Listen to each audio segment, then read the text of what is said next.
at the end of part 4 of Master in Both Worlds. The statement was made, once stepping into the ethereal, is it an easy process of awakening in the ethereal? Is it an easy process of being the master of oneself, once experiencing the breathtaking spirituality of the environment of the divine? And the answer was, of course it's not easy to awaken, once experiencing World 2, once experiencing the divine. To awaken in the divine, one must wish to do so in order to do so. World 2 has its own blankets, suffocating the individual. The 3 blankets of the physical, the sensory, the emotional, and the mental experiencing, exist on the other side, within the spiritual, within the divine. And thus it is we come back to the maxim, as above, so below, and as below, so above. The sensory, emotional, and mental experiencing, the spirituality of the Absolute, eternally unchanging, and the discrete entities of knowing appear as shown in figure 724. Is it any wonder the true self, the soul, the I, is crushed into obscurity when experiencing the ethereal environment? The 3 egos, false I's, false selves, physical, emotional, and mental egos, are themselves divided into thousands of sub-egos, demanding to be recognized as the true egos, when in fact they simply evaporate with the demise of the physical machine. While the same cannot be said of the ethereal egos, while the ethereal egos may not evaporate when the I, when the soul moves to traverse the physical, there is no denying the I, the soul, experiences the same dominating influences upon its immersion within the ethereal, and requires efforts to be the master of the ethereal self, just as it does when experiencing the physical. To wish to awaken within the ethereal overwhelming elation of feeling is, by no manner of speaking, an easy bliss to overcome. Suffocation, however, of one's true self, one's true essence, one's I, is suffocation regardless of the environment involved, regardless of the environment being the physical or the environment being the ethereal. Ouspensky, in his book In Search of the Miraculous, quoted Gurdjieff as saying, quote, "The ordinary man, that is, man number 1, number 2, and number 3, lives in the 2 states of consciousness only. He knows, or at least he can know, of the existence of the 4th state of consciousness. Knowledge, however, the real objective knowledge towards which man, as he asserts, is struggling, is possible only in the 4th state of consciousness." Unquote. Being controlled, being immersed, being asleep within God is no less subservient than being controlled by being immersed, asleep within the physical. Controlled by the sensory, emotional, and mental in either the physical or in God is to be asleep in one and or the other. Being asleep in God is a form of ignorance, just as it is being asleep in the physical. When one is immersed asleep within the physical, the sensory, emotional, and mental aspects of the divine egos overwhelm the individual self. The sense of bliss, of dominance by the divine, is no less blissful than the bliss a heroin addict experiences in the physical.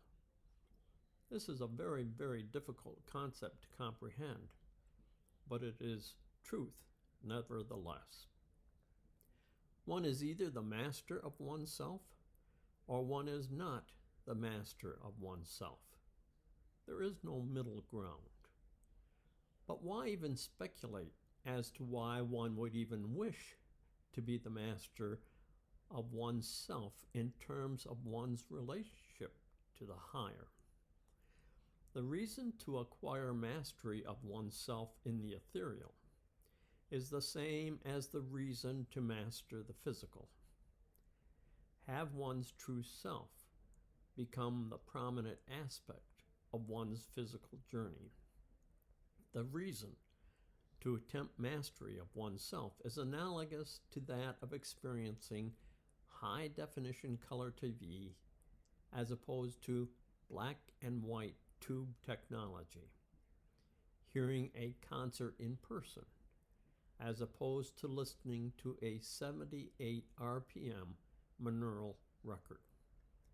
There is nothing to compare to experiencing the higher as one's true self, as opposed to experiencing the higher as a machine. Ignorance, as they say, may be bliss, but those in a state of sleep, whether it be sleep in the physical or sleep in the ethereal, can never fully understand the experience of wakefulness, for there are no words in the English language which can fully describe the experience of wakefulness. Jeannie de Saltzman, in her book, The Reality of Being, quoted Gurdjieff as saying, quote, "Yet when there is no master, there is no soul, neither soul nor will," unquote.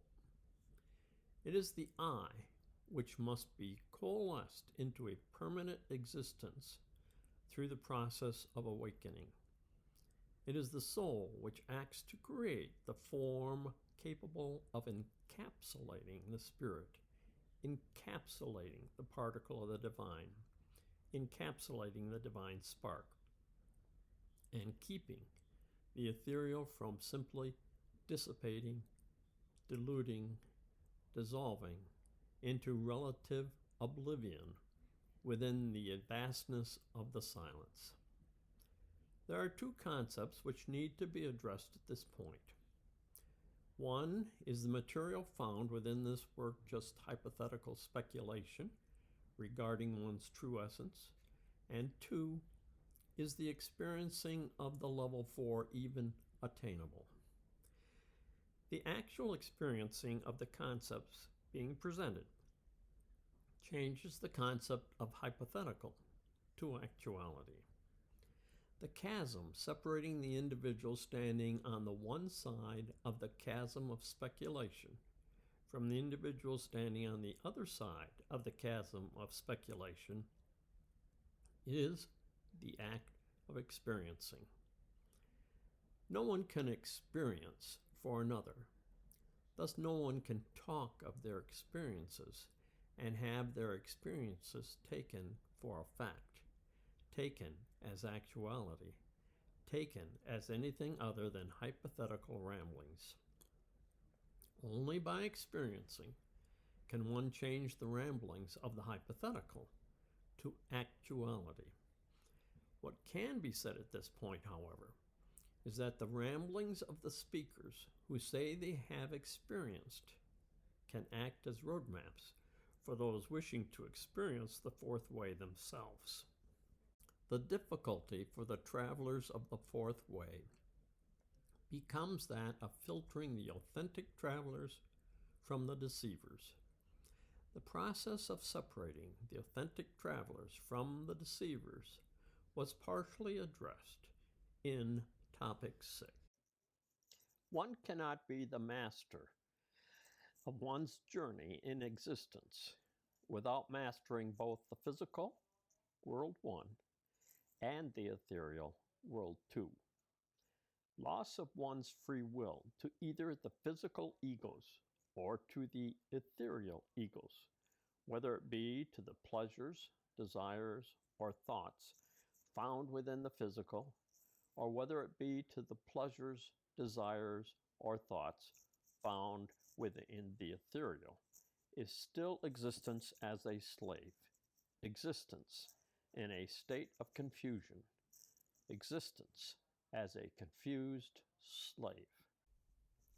One's true essence, level 4, exists between the two worlds, between world 1 and world 2, between the physical and the ethereal, between the corporal and the incorporeal, between time and timelessness, between mortality and eternity, between the material and the divine.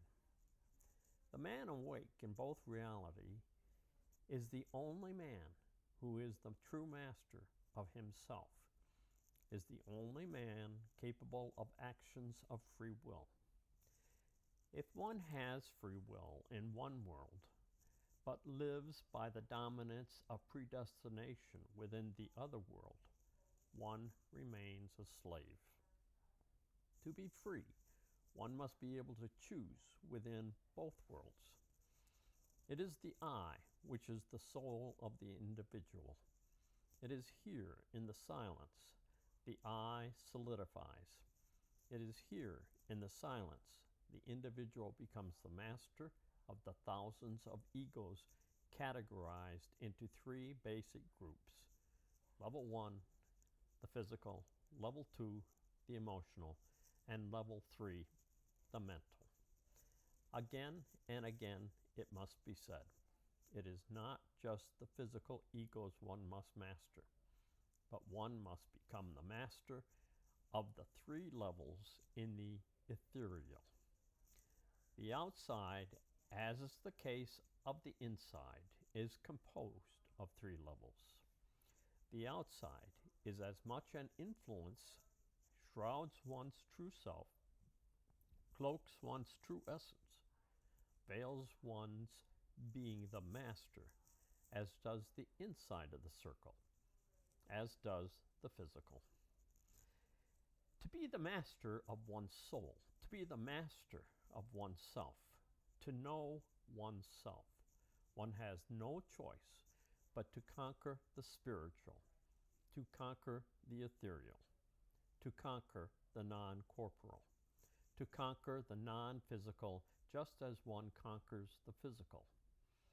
And herein lies the real fear one encounters as one gains knowledge of one's true essence, as one stands alone in the void, as one listens to the deafening roar of the silence. It would seem the spiritual is our ultimate aim.